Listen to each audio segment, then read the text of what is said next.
your contribution. Away from that, 2 years into President William Ruto's term in office and the Kenya Kwanza administration's education policies are facing mounting criticism. The new university funding model has ignited protests from both students and staff, while the government struggles to manage the transition of grade 9 students under the competency-based curriculum CBC. After 7 years of stability, teacher strikes have resurfaced, and delays in implementing crucial school funding reforms are adding to the sector's challenges. Here is Ann Musungu with the details. The ongoing debate over the new university funding model highlights broader challenges in Kenya's education sector 2 years into President William Ruto's administration. Despite Ruto touting the model as a solution to the funding crisis in universities, it has sparked student protest, public outcry, and disconnect among university staff who are opposed to the new financing structure. The banding did not start with this model. Everybody should know that.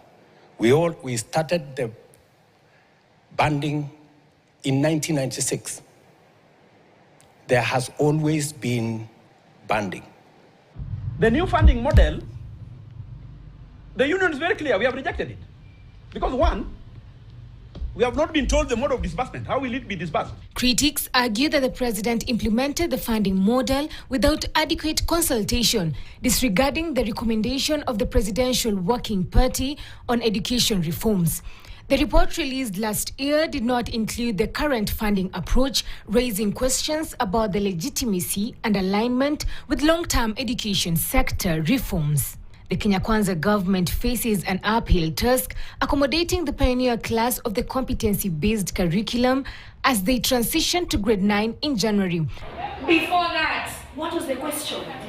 With junior secondary school currently hosted in primary schools, which traditionally houses only 8 grades, an additional classroom is needed. The government is rushing to build 16,000 classrooms to facilitate the transition. But as of August, Education Cabinet Secretary Julius Migos reported only 3,500 completed, leaving 12,500 classrooms still unbuilt. The sector has also witnessed a return of teacher strike, bringing an end to a 7-year period of stability.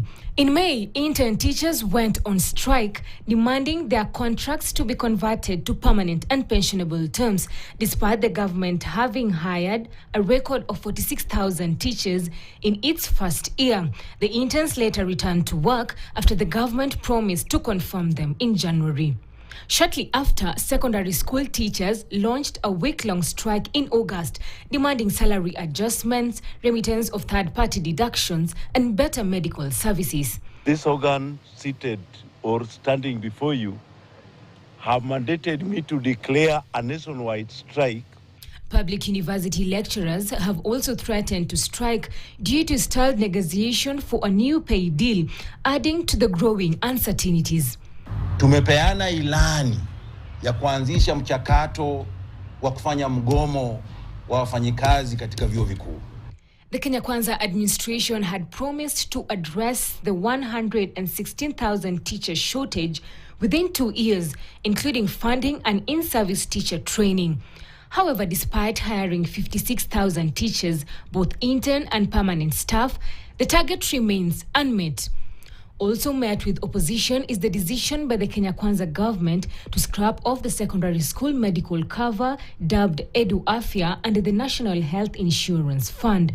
The program has shifted now to parents funding it or the children benefiting from their parents' contribution to Social Health Insurance Fund.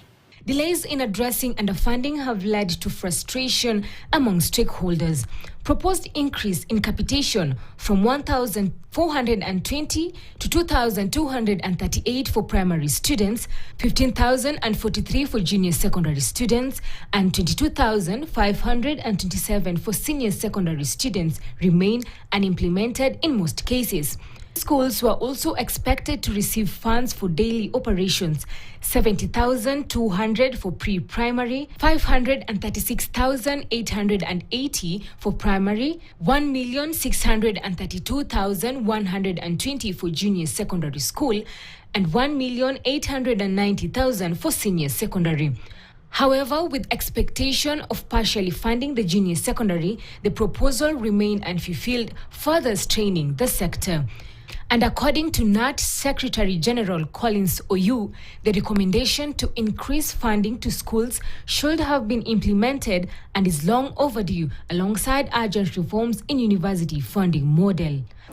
The delayed implementation of the Presidential Working Party's recommendations raises critical questions about the Kenya Kwanza administration's commitment to addressing pressing issues in the education sector.